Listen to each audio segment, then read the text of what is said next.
What's up, guys? It's your boy Jamaica here, coming at you with the sick pick of the week for week one. Where we highlight a deck that made a top eight, probably didn't necessarily win, but was a sweet brew. And my sick pick of the week is Mardu Life by Briar Moss. Actually, it's a funny story. Briar Moss actually top eighted with the four-color version of his deck, but this is just the latest version because I wanted to talk about the most latest version versus the two times he's top eighted with this list was Retracted Spectre, just jammed it in there.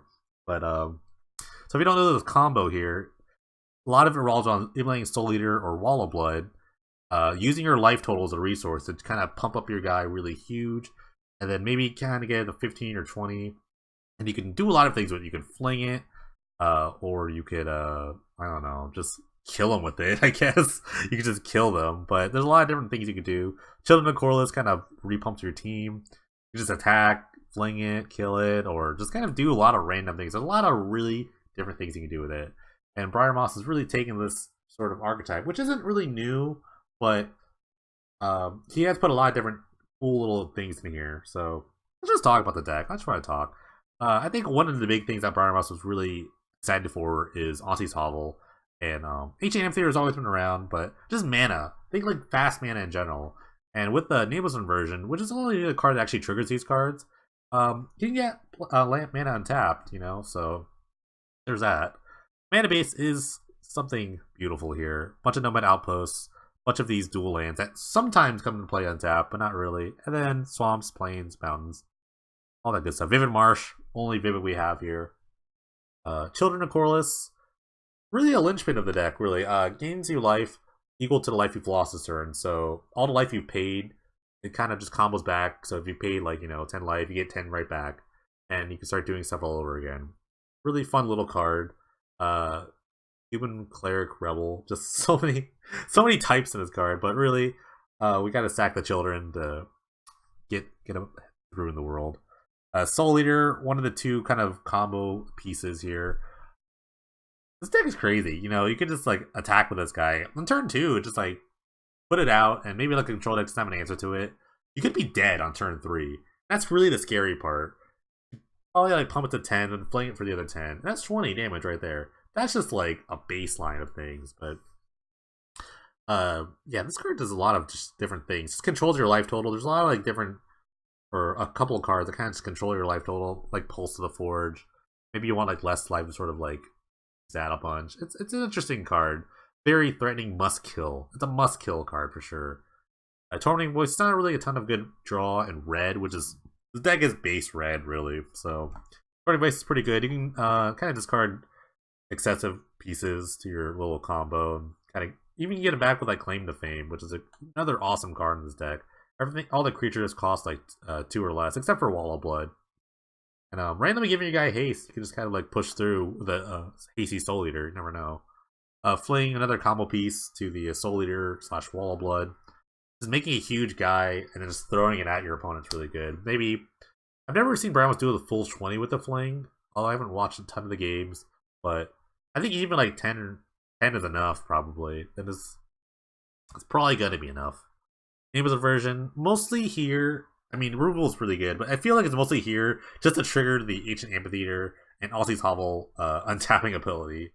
There's way better removal spells he probably could have in this slot, but because he has all these dual lands and because he wants to use that Mardu mana base, Name of the version does make the cut here.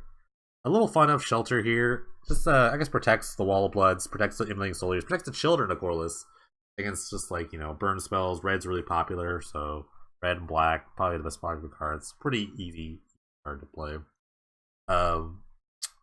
Wall of Blood, not as good as Soul Eater, doesn't attack, but it does block pretty well. It pretty much trades with everything, You're attacking with a 2/2, you attacking with this Wall of Blood, he's just gonna pay 2 life and gonna kill your guy. That's really cool, Eventually you just can't gain the life back, but I think Wall of Blood's pretty cool here. Also the Forge, your life total is gonna go down all the time. You're never gonna have as much life as your opponent. So this is a good finisher, actually, just kind of dome, comes back and forth. I think Martin Charm, another little fun of. Module spells are pretty good, you kind of want, just spells that just kind of do all sorts of different things. Instant speed discards, most interesting to me.